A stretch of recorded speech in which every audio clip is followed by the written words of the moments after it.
Greetings, my fellow Frag Fiends. It's your buddy Boogeyman Ben here for a new episode of Boogeyman Ben's Horror Zone. And this is part 7 of my Countdown to Halloween series, counting down my top 100 horror films of all time. And I've been having a lot of fun doing this.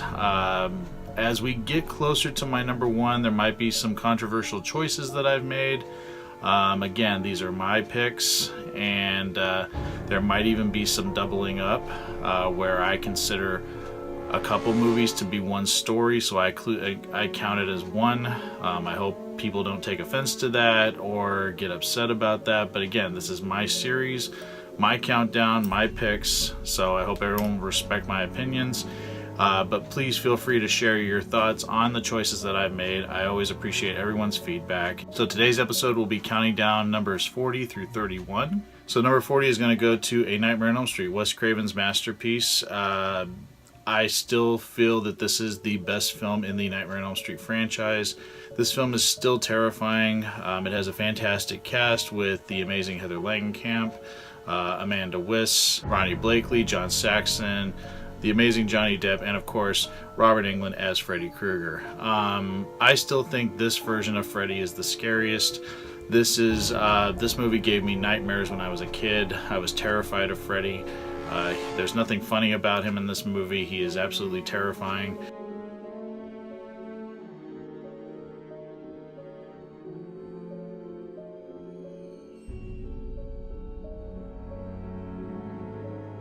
I love the character of Nancy Thompson. Heather Langenkamp really created such a strong, heroic performance. One of the best final girls ever in a horror movie or a horror franchise.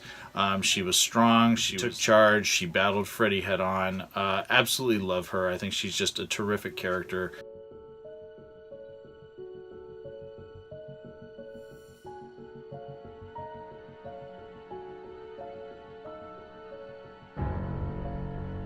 Absolutely love this film. One of the greatest films ever made. My pick for number 39 is Rob Zombie's Halloween 2. There are so many people that hate this film.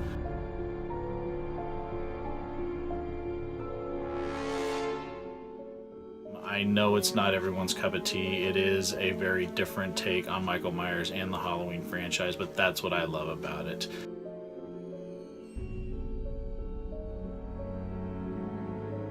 It's a sequel unlike any other in the franchise. It is so much like a Rob Zombie film. If you look at his earlier works before this, with Devil's Rejects and House of a Thousand Corpses, he always has these amazing visuals in his film. Also, I think the performances in this film are so much stronger, especially the performances of Brad Dourif and Danielle Harris. I think both of them shine so brightly in this film. They are both fantastic. I also think Tyler Mane is terrific as Michael Myers. I love the look of him as the Hobo Myers. It's one of my favorite looks for the character. I even got to meet Tyler Mane about 4 years ago, and I had him sign this DVD because and just talking to him about how much I love this film. But yeah, I don't get the hate for this film. I never have. I think it's very different. It can be polarizing at times, but at the end, it's an original concept on a well-established franchise, and I think that it took balls for Rob Zombie to do this film.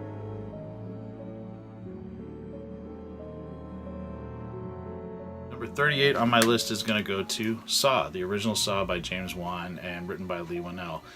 This version of it looks like there's nothing in it, but originally when I bought it, it had blood in it. Now it just has the saw that kind of descends right there, which I always thought was cool, but the blood all disintegrated for some reason. But Saw is a fantastic film, and it's very similar in regards to the original Texas Chainsaw Massacre, where people say, oh, it's so violent and gory and everything like that, and this film really isn't that gory. It's not the gratuitous violence that became known, that the franchise became known for as it went on. It's much more subtle. I liken this more to Seven. I think it's got that kind of vibe to it, very much like Seven, but I still think this has one of the most fantastic endings in any horror film. That last shot blew me away the first time I saw it because it was so unexpected and so well executed. The cast in this is fantastic. A lot of people say Cary Elwes is very over the top in it, but it works for me. I always thought his performance in this as Dr. Gordon is one of the standouts. I also love Danny Glover as Detective Tapp.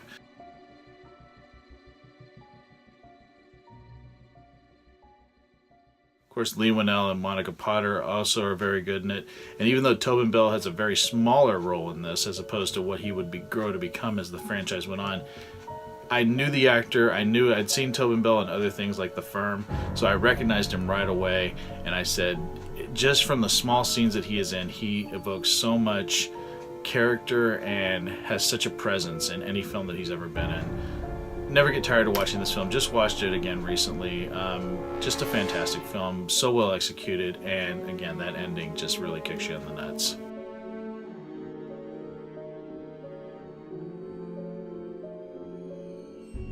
Number 37 on my list is going to go to Halloween's The Curse of Michael Myers, the producer's cut.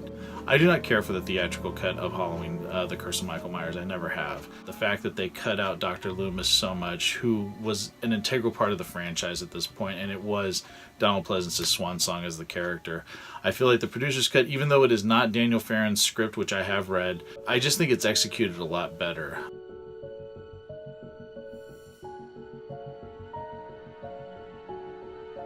There's more respect paid to the Dr. Loomis character.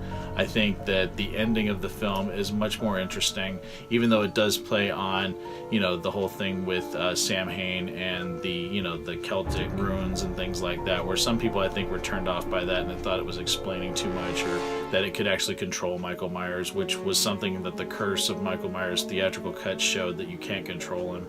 But I thought that was sort of an interesting element to bring to this franchise. And I just think it's a much better film. I think it's not so choppy. It's a clearer narrative, and I think the respect that Donald Pleasance deserved is given to him in this cut.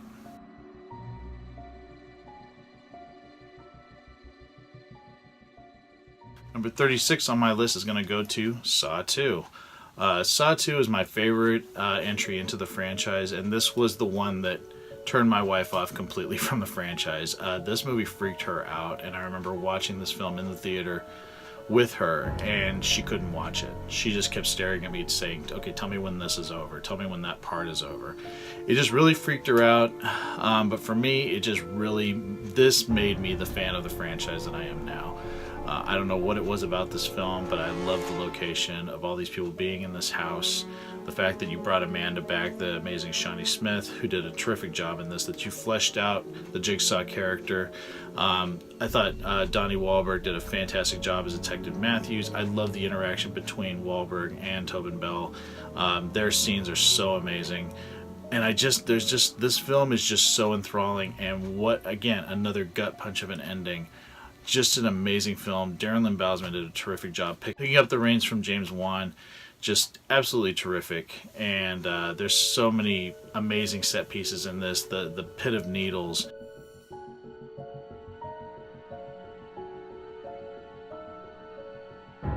The furnace scene. The scene where the girl gets her arm stuck trying to get the syringe because they're all infected with this poisonous gas in this house. And it's just... there's so much great stuff in this film, and it's really just one of those ones that gets under your skin. And so many disturbing scenes. This is where this franchise really started pushing the envelope with how far they were going to go with some of this over-the-top gore and amazing set pieces.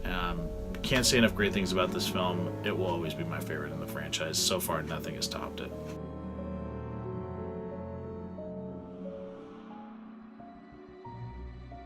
Okay, number 35 on my list is going to go to the original Jaws.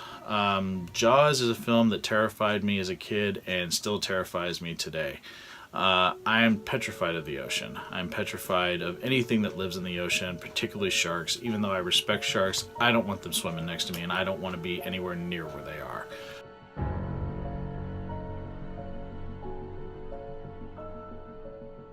What works so well about this film is that the fact that the shark didn't work. The fact that it's all about mood and tension, and when you see that fin or you hear John Williams' amazing score, it evokes so much fear, and it's what you don't see in this film that really just makes it so much more terrifying. Plus, you have a fantastic cast. The late Roy Scheider, who I was always a fan of, absolutely love him as Chief Brody.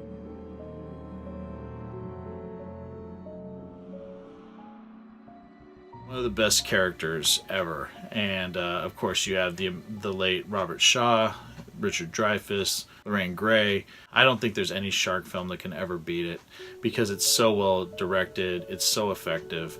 Can't say enough great things about Jaws. Okay, here's where it might get a little controversial. Now, this is one where I combine two films.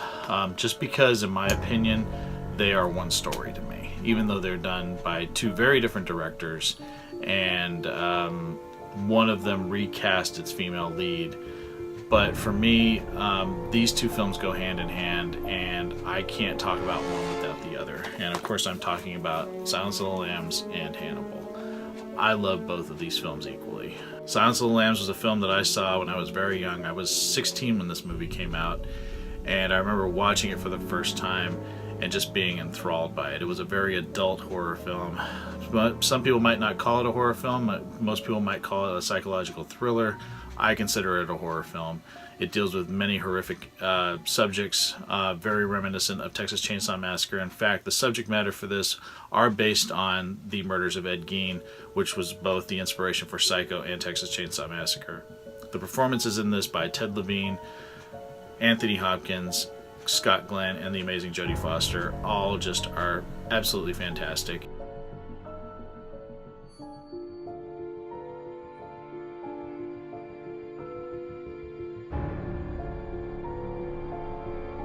And it's a film that, to me, is so well executed, so well written. It's one that just never gets old, and I never get tired of watching. And it was one that I remember throughout the course of the film and the way it ends with Hannibal getting away. I was just like, oh my God, I can't wait to see another film. I want to see what happens after Hannibal walks away at the end of the film. Like, what is this going to pick up? And in 2001, when Hannibal finally came out, the disappointment here is that no, Jodie Foster did not return, nor did Jonathan Demme. But we got an amazing director in Ridley Scott. I think Julianne Moore did a fantastic job picking up the role from Jodie Foster. Really did a good job of paying homage and making the character her own. I just love the look of this film, the fact that it was shot in Italy, in Florence, Italy. Those scenes are amazing. I love the Mason Verger character played by the chameleon that is Gary Oldman.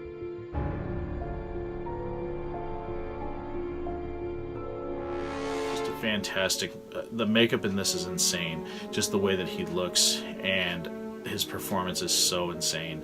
And of course, Anthony Hopkins does a terrific job of picking up the role of Hannibal Lecter after 10 years. And again, it's seamless. I just can't say enough great things about either film. To me, they are one story, and I absolutely love them equally, and that is why I have counted them as number 34 on my list.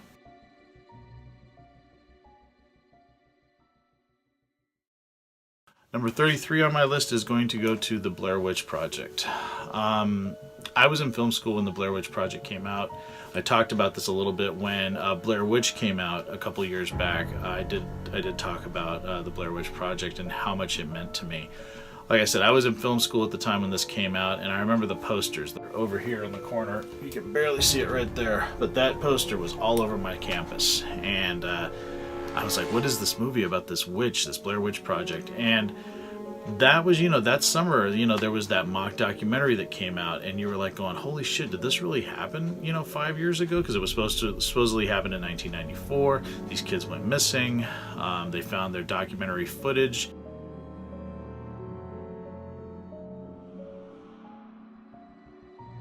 And yes, it turns out that it was all fake. It didn't really happen, but this film is terrifying. One thing about me is I don't like to be lost. One of my biggest fears is to be lost and not be able to find my way back to my car, find my way home.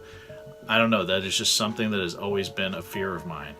And this film just plays on all of my fears. Watching this film in the theater for the first time, I was terrified. It evoked emotions in me that I had never felt seeing a horror film in my life, because even though I knew it wasn't real at the time, it still came off like it was real. And I put myself in the place of these filmmakers. I was in college at the time. I was studying film. I was looking to become a filmmaker. And I really just, it freaked me out to my core. So much so that I remember that night I had to put my garbage cans out, and I was freaked out because I was home alone, and I had to put my garbage cans out after I came back from the movie theater. And it's like I was so scared of just every sound that was outside, because the thing that works so well in this film is the sounds that are in the woods, the cracking sounds, the sounds of Josh screaming, the sounds of Heather screaming at the end.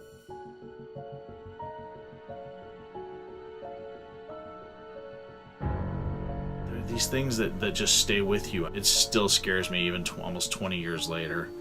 Such an effective film, such a masterpiece in my opinion. The best found footage horror film ever made. So number 32 on my list is going to go to John Carpenter's The Fog.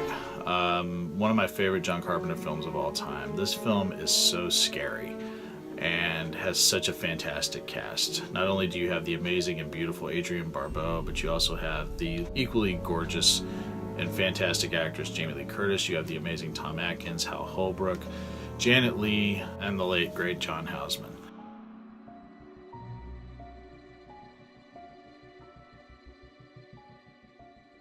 This film is just terrifying. It's the best way I can describe it is everything about this film is so absolutely well done.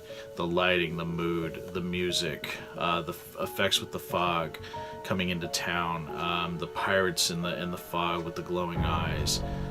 It's just terrifying and so well done, so well executed.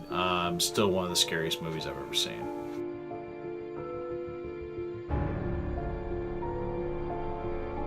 And number 31 on my list is going to go to The Mist. Directed by Frank Darabont, one of my favorite directors of all time, who really hasn't done that many films, but every film he touches I feel is just a masterpiece.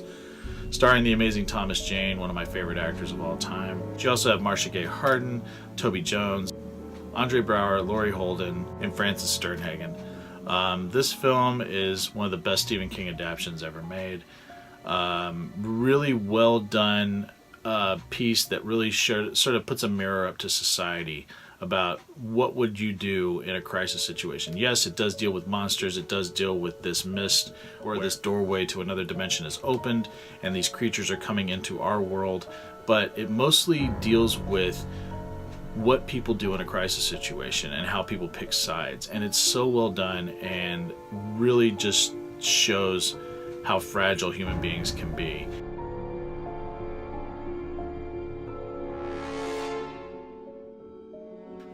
But everybody in this movie does a great job.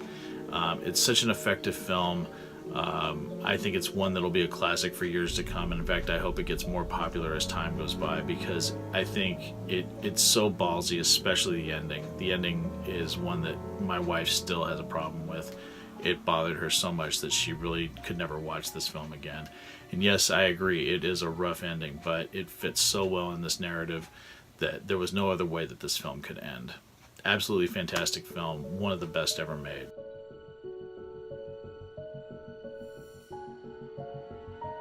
I hope everyone enjoyed this segment in my Countdown to Halloween series, speaking about my top 100 horror films of all time. Like I said, there might be some controversies, people might not really be too happy about some of the picks I've made, but again, these are my picks, it's my countdown.